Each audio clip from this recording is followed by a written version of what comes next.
Après le pari de l'école, le pari de l'emploi. C'est à vous, au trio. Alors vous, c'est encore plus court. Il va falloir vous partager le temps de parole. C'est parti. Madame la ministre, je dirige avec mes frères une société qui s'appelle Inevia, une société de transport de voyageurs, une PME bretonne familiale. Et l'inclusion, pour nous, a commencé en 2016 avec la rencontre de Yves. Alors, Yves a présenté sa candidature pour un poste de conducteur de car. C'était quelqu'un vraiment très motivé. Il n'avait pas le permis, nous pouvions le former. Seul inconnu pour nous, c'était son handicap, puisque Yves est monomanuel. Alors on n'a pas mis beaucoup de temps à prendre nos décisions, parce qu'en réalité, Yves était tellement motivé que forcément, voilà, ça a matché. Alors, Cap Emploi nous a proposé d'être accompagné par la GFIP dans le cadre d'une prestation qui s'appelle le PECF. Alors, je l'explique, parcours d'évaluation des capacités fonctionnelles. C'est une expérimentation, là encore bretonne, à l'initiative de la GFIP et des fédérations du transport de voyageurs, transport de marchandises et de l'association de la formation du transport, qui vise à réunir autour de la table toutes les personnes qui sont en capacité d'identifier les mesures compensatoires permettant de sécuriser le parcours jusqu'à l'emploi dans le poste de conducteur de car. Et c'est important, c'est un vrai trait d'union entre le candidat et l'entreprise. Alors évidemment, Yves a eu son permis, il a rejoint l'entreprise, mais ça n'a pas été le seul, parce que du coup, on a dupliqué l'opération, ça a tellement bien marché, qu'on l'a dupliqué avec Frédéric, avec Didier, et enfin Michael. Voilà, 4 valeurs ajoutées en plus dans l'entreprise, on est assez fiers de les avoir avec nous. Ils sont compétents, motivés, autonomes, comme tous les autres collaborateurs de l'entreprise. Alors l'autonomie, c'est important, hein, parce que c'est un des objectifs de la GFIP aussi, c'est de viser l'autonomie dans le poste. Alors, de cette expérience, j'ai retenu 4 ingrédients nécessaires pour une inclusion réussie en entreprise. Tout d'abord, le candidat doit être motivé. Osez révéler vos compétences. N'ayez pas d'autostéréotypes. Rencontrez les entreprises. Soyez motivés, c'est ce qui comptera. L'entreprise doit être accueillante. Et là, je m'adresse aux dirigeantes et dirigeants d'entreprise. Élargissez le spectre de vos recrutements. Ne passez pas à côté de la compétence qu'il vous sera utile d'avoir. Troisième point, des outils de plus en plus universels. Et ça, c'est grâce aux nouvelles technologies, je pense. En l'occurrence, dans le transport de voyageurs, les boîtes de vitesse automatiques ont forcément favorisé l'inclusion. Et d'une manière générale, tout ce qui est mis en place pour favoriser l'inclusion dans le travail profite à tous les collaborateurs en termes de QVT, de qualité de vie au travail. Et enfin, un accompagnement pour l'entreprise et le candidat. Je suis un spécialiste du transport, pas du handicap. J'ai besoin qu'on m'explique. J'ai besoin qu'on m'accompagne, moi aussi, ainsi que le candidat. Alors, cette initiative, cette expérimentation bretonne entre des professionnels du transport et la GFIP a été un vrai succès. Madame la ministre, ne doit-elle pas être étendue à d'autres professions ? Merci beaucoup.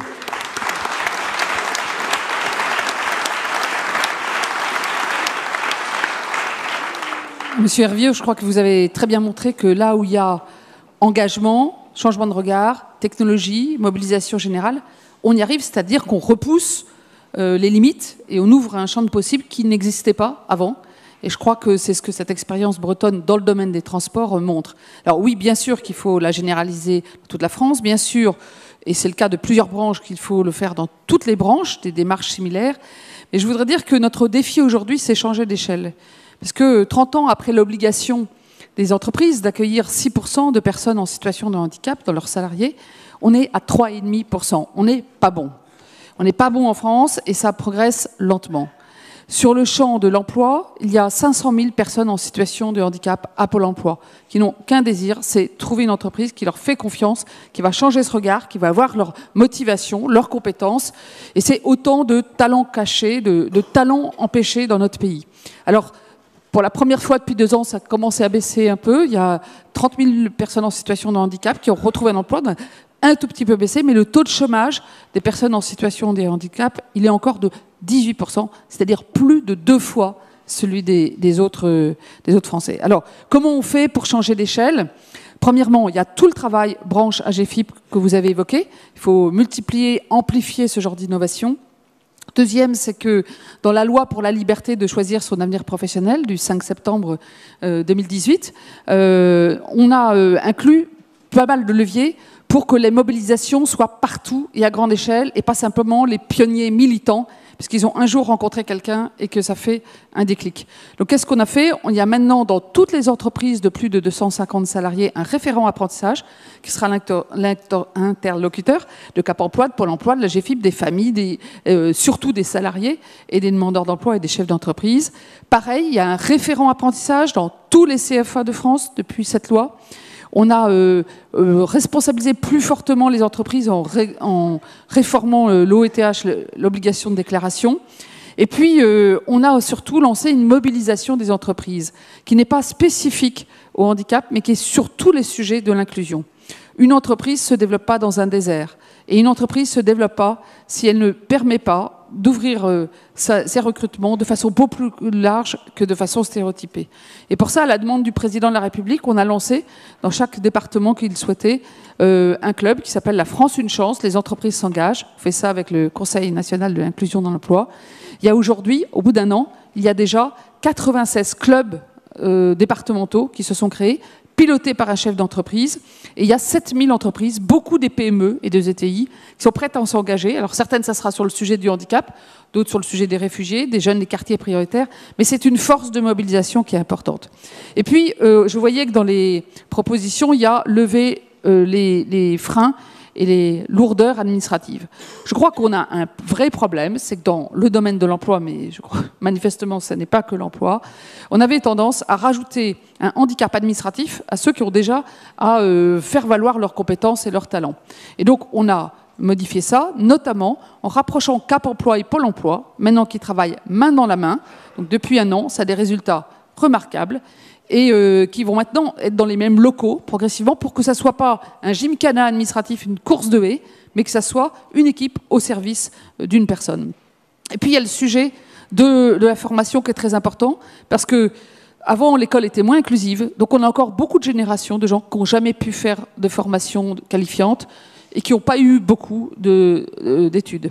Alors c'est pour ça que dans mon compte formation, qui concerne 25 millions de Français depuis le 21 novembre, eh bien, on a majoré le crédit formation pour toutes les personnes en situation de handicap. Il est 800 € au lieu de 500 € par an. Et évidemment, l'appli est en accès universel complet, chère Sophie, ça va sans dire. Dernier point très important, c'est les marchepieds. Quand on est chômeur de longue durée, avec un handicap, on sait qu'on peut avoir une valeur, mais il faut parfois un marchepied pour reprendre confiance en soi, pour avoir un levier, un tremplin. Et pour ça, on a créé avec les associations les CDD tremplin, et puis avec l'UNEA, APF Handicap et l'UNAPI, et avec le conseil, avec Sophie Cluzel, on a signé un accord pour doubler de taille les entreprises adaptées. Donc j'ai le financement dans mon budget pour passer de 40 à 80 000 bénéficiaires, parce que c'est un marchepied formidable pour aller vers l'entreprise inclusive. L'entreprise inclusive, ça ne concerne pas que les personnes en situation de handicapées, ça nous concerne tous. Une meilleure société, elle est plus performante, plus harmonieuse. C'est notre combat commun.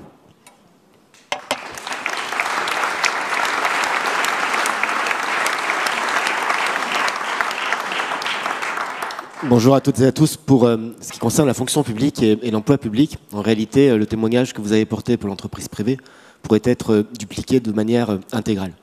Et ça nous conforte, puisqu'avec Muriel, depuis 2 ans et demi, avec Sophie évidemment, nous travaillons avec un objectif constant qui est d'assurer la convergence des droits entre le secteur public et le secteur privé. Et c'est ce qui nous a amené, par exemple, à mettre à profit la loi de septembre 2018 pour faire en sorte que nous puissions conforter les financements et les crédits dont bénéficie le fonds d'insertion pour les personnes handicapées dans la fonction publique.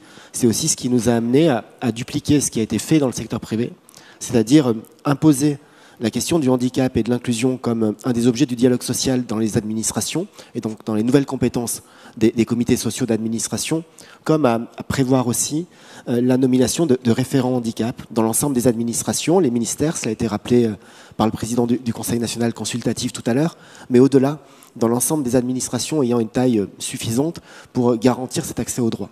Et au-delà de cela, nous essayons aussi de développer de nouveaux droits pour à la fois faciliter l'accès à la fonction publique, faciliter le déroulement de carrière et faciliter la mobilité.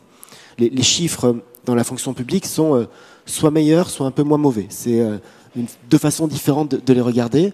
Nous avons un taux d'emploi qui est autour de 5,7%, mais avec des disparités importantes, puisque dans la fonction publique territoriale, nous sommes à plus de 6,7%, alors que dans la fonction publique d'État, nous sommes à 4,7%, ce qui dénote des difficultés d'accès à la fonction publique pour les personnes en situation de handicap. Nous avons procédé avec la loi de transformation de la fonction publique à plusieurs modifications. Par exemple, et cela fait l'objet de décrets qui sont aujourd'hui au Conseil d'État et qui seront publiés dans les prochains jours et les prochaines semaines, nous avons supprimé la référence au caractère physique du handicap pour pouvoir bénéficier d'un aménagement de concours ou d'examen, ce qui nous permet d'offrir, si l'on peut dire, des aménagements de concours et d'examen à d'autres personnes qui souffrent de handicaps psychiques ou mentaux et donc d'élargir le champ de celles et ceux qui pourront être accompagnés.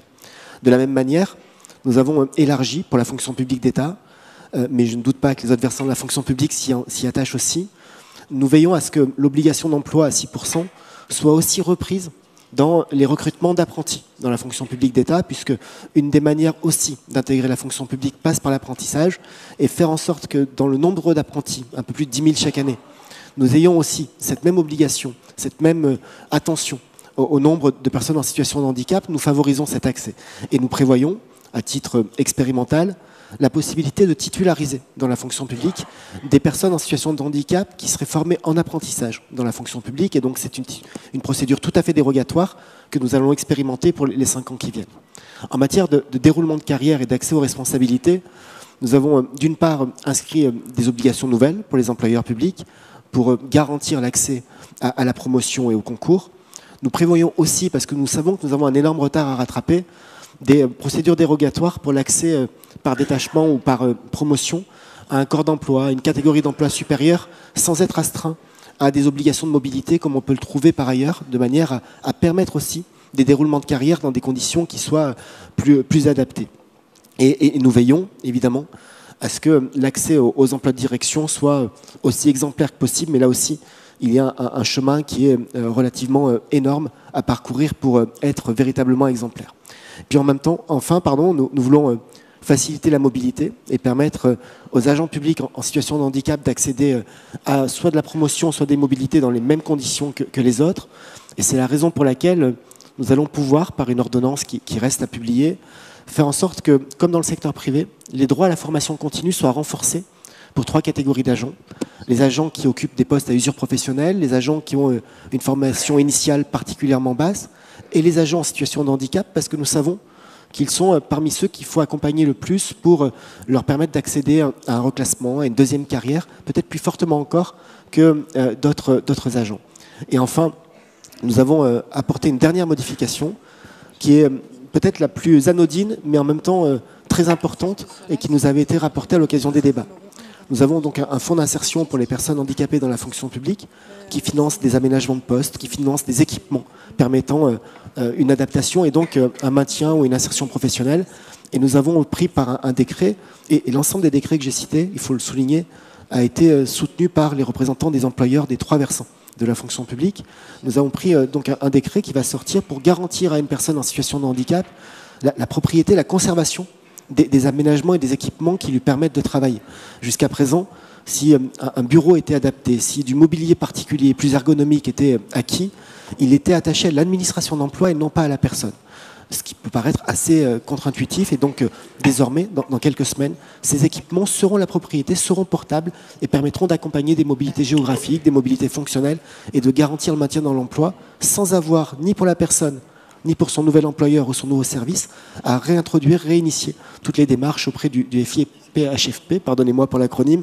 Et donc c'est tout ce que nous faisons avec cette volonté que nous partageons avec Sophie et avec Muriel, de faire en sorte qu'à chaque fois que nous faisons un pas côté public, nous puissions faire un pas côté privé, et qu'à chaque fois que le privé, représenté à cette table par Muriel, fait un pas, le public puisse aussi être à la même hauteur d'exigence, parce que malheureusement, c'est souvent le public qui astreint le privé à des obligations sans nécessairement les appliquer à lui-même. Et donc il y a ce rattrapage aussi qui est à faire. Bravo.